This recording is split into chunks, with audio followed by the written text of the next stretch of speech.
ان کے لب رنگی کی نچھاور تھی کہ جس نے وعلیکم السلام ورحمۃ اللہ۔ ریحان شیخ ہیں، معلوم یہ کرتے ہیں can a wife live separately alone without talking divorce from husband in case if husband goes missing or is in jail or if the husband purposely does not want to return toward his wife۔ اصل میں یہ ہے کہ اگر husband ان کا زندہ ہے اور کسی طرح سے وہ لاپتہ ہے یا جیل میں ہے تو ظاہر ہے کہ بیوی اسی صورت میں تو اکیلی ہی رہے گی نا۔ ہسبینڈ زندہ ہے اور جیل میں ہے اور یا پھر ملتا نہیں ہے، اس کے مرنے کی بھی کوئی خبر نہیں، تو آپ نے پوچھا کہ عورت اکیلی رہ سکتی ہے، تو اسی صورت میں عورت تو آلریڈی اکیلی ہی رہ رہی ہے۔ میرے خیال سے آپ کا سوال یہ ہونا چاہیے تھا کہ عورت دوسرا نکاح کر سکتی ہے یا نہیں، شاید، جو کہ آپ نے اس میں لکھا نہیں یا پھر میری سمجھ نہیں آیا۔ تو ایسی صورت میں کہ جبکہ ہسبینڈ جیل میں زندہ ہے، اگر چاہے اس کو عمر بھر کی قید کی سزا ہوئی ہو کہ تا عمر رہے گا، ویسے غالباً عمر بھر کی قید میں عمر بھر ہی قید میں نہیں رہنا پڑتا، بلکہ کچھ سال اس میں ہوتے ہیں، اس کے بعد اس کو رہائی مل جاتی ہے، جس کی سزا کا نام عمر بھر یا پھر عمر قید ہوتی ہے، ایسا میرا گمان ہے۔ تو ایسی صورت میں جو ہے نا عورت وہ اکیلے تو رہ سکتی لیکن نکاح نہیں کر سکتی،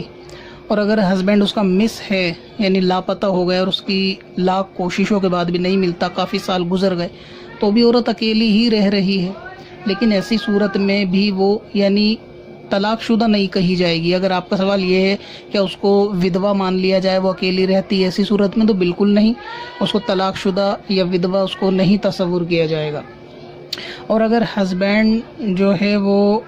مس ہو گیا تو آنے کی اس کی کوئی امید نہیں ہے یا جیل سے رہا ہونے کی زندگی بھر کی امید نہیں ہے، تو ایسی صورت میں بھی آدمی سے پھر طلاق لے لی جائے، جیل میں کاغذ پہ لکھوا کر یا کسی بھی طریقے سے یا دو گواہوں کے سامنے طلاق لے لی جائے۔ اگر وہ طلاق دے دے تو پھر عورت جو ہے وہ عدت گزار کے دوسرا نکاح کر لے گی۔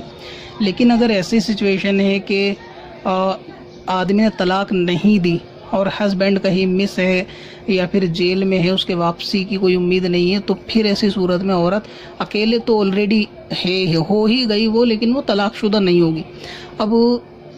اگر مس ہے تو اس میں یہ ہو سکتا ہے کہ عورت کو انتظار ہی کرنا پڑے گا یا پھر اس کے مرنے کی صحیح خبر اس کے پاس ہونی چاہیے معتبر ذرائع سے۔ اگر ایسا ہے تو پھر وہ دوسرا نکاح کر لے، ورنہ یہ کہ وہ عورت جو ہے وہ انتظار کر لے 70 سال تک، دوسرا نکاح نہ کرے۔ اگر ممکن نہیں ہے یا ایسی امید نہیں ہے، اس کے زندہ ہونے کی خبر نہیں ہے، زندہ ہونے کی خبر اس طرح نہیں ہوتی جیسے کسی ایسے قافلے میں شامل تھا کہ جس کو مار دیا گیا ہو، تو اب گمان یہ ہے کہ اس قافلے کے سارے لوگ مرے تو پھر یہ آدمی بھی مر گیا ہوگا، اس طرح سے۔ یا پھر ایسا ہے کسی جہاز میں سفر کر رہا تھا اور اس جہاز کے تباہ ہونے سے سبھی لوگ مرے، اب کسی کا بھی کوئی لاش کا کوئی ثبوت نہیں ملا، تو غالب گمان ہوتا ہے کہ اسی جہاز میں وہ شخص بھی مر گیا ہوگا اور وہ لوٹا بھی نہیں کافی عرصے سے۔ تو اس طرح سے اگر کوئی ایسے ذرائع ہیں تو شہر قاضی کے پاس جا کر جو ہے وہ نکاح کو ختم کروا سکتی ہے۔ اگر اس کے لاپتہ ہونے کی اس طریقے کا معاملہ اور قاضی جو ہے وہ نکاح کو ختم کرنے کا اگر حکم دے دے گا تو دوسری شادی ہو جائے گی۔ البتہ اگر بغیر قاضی سے، بغیر کسی عالم دین سے رابطہ کیے، خود سے ہی اپنا آپ کو ودوا تصور کر لیا اور پھر دوسرا نکاح کر لیا کہ ہسبینڈ تو اب آنا ہی نہیں ہے، تو اس طرح یہ جائز نہیں ہے۔ اسی طریقے سے اگر ہسبینڈ جیل میں ہے اور یہ امید ہے کہ وہ نہیں آ سکتا تو میں کیا کروں، تو اس سے طلاق لے لے۔ اگر وہ طلاق نہیں دیتا تو تب بھی دوسرا نکاح جو ہے وہ نہیں کر سکتی۔ اور آپ کے سوال کی پہلی صورت کہ کوئی عورت بنا شوہر کے طلاق حاصل کیے کہ اکیلی رہ سکتی ہے، تو اگر صورتحال یہ ہے کہ عورت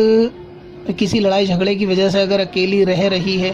تو اس کا رہنا جائز نہیں ہے، اور اس کا اکیلا رہنے کو اگر شریعت نے منظور کرا ہے تو پھر عورت کا شوہر کے چھوڑ کر اکیلے رہنا، یہ یعنی اکیلے سے مراد اپنے میکے میں رہنا، یہ رشتہ دار کے رہنا وہ جائز ہے۔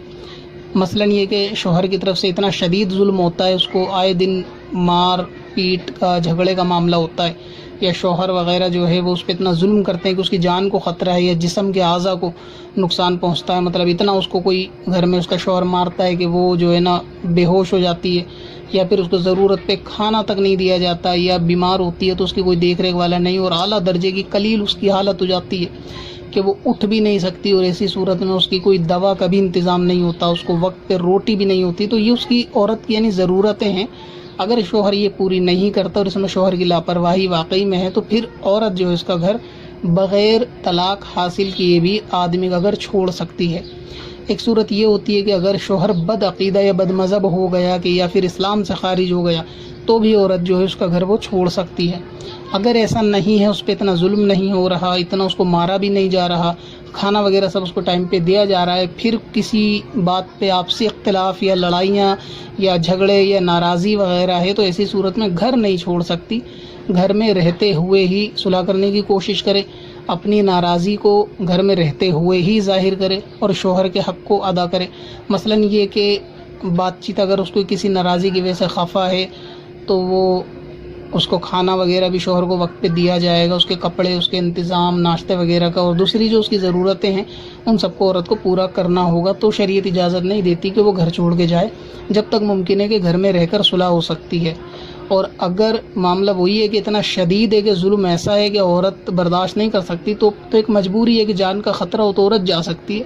لیکن عموماً کیس ایسے ہوتے نہیں ہیں، کم ہوتے ہیں، ریئر چانس ہوتا ہے، لیکن ہوتا ہے کہ آدمی شراب زیادہ پیتا ہے نشے کی حالت میں اور عورت کو کچھ بھی چیز اٹھا کے مار دیتا ہے کسی بھی چیز سے، چاہے وہ دھاردار ہو یا زخمی کرنے والی ہو، کہ اس پہ اتنا ظلم ہوتا ہے کہ عورت کے برداشت سے باہر ہے اور کسی صورت وہ سنتا نہیں ہے، تو پھر عورت جو ہے اگر جانا چاہتی ہے اور جب تک وہ نہیں سدھرے گا ماں کے چلی جاتی ہے، ایسے میں تو امید یہ ہے کہ انشاءاللہ تعالیٰ اس پہ عذاب نہیں ہوگا جبکہ واقعی اس کی جان کا خطرہ ہو۔ اور چھوٹی موٹی ناراضی وغیرہ ہو کہ اس کی جان کو خطرہ نہیں ہے، کھانا وغیرہ سب ٹھیک ہے، آدمی میں کوئی برا عیب ہے، مثلا یہ کہ گناہ کا کوئی عیب ہے، بے نمازی ہے، نماز نہیں پڑھتا یا دوسرے جوا وغیرہ کھیلتا، تو عورت کو چاہیے سمجھاتی رہے لیکن اس کا گھر نہ چھوڑے، اس کے گھر میں ہی رہے۔ اگر اس طرح بے اجازت شرعی گھر چھوڑ کے جائے گی تو اللہ تبارک و تعالیٰ کی اس پہ لعنت ہے، اس کے نہ فرض قبول ہیں نہ نفل، اس کی کوئی عبادت قبول نہیں جب تک وہ لوٹ کر واپس نہ آ جائے۔ حدیث پاک کا مفہوم اس طرح سے ہے۔ پتھر میں حسن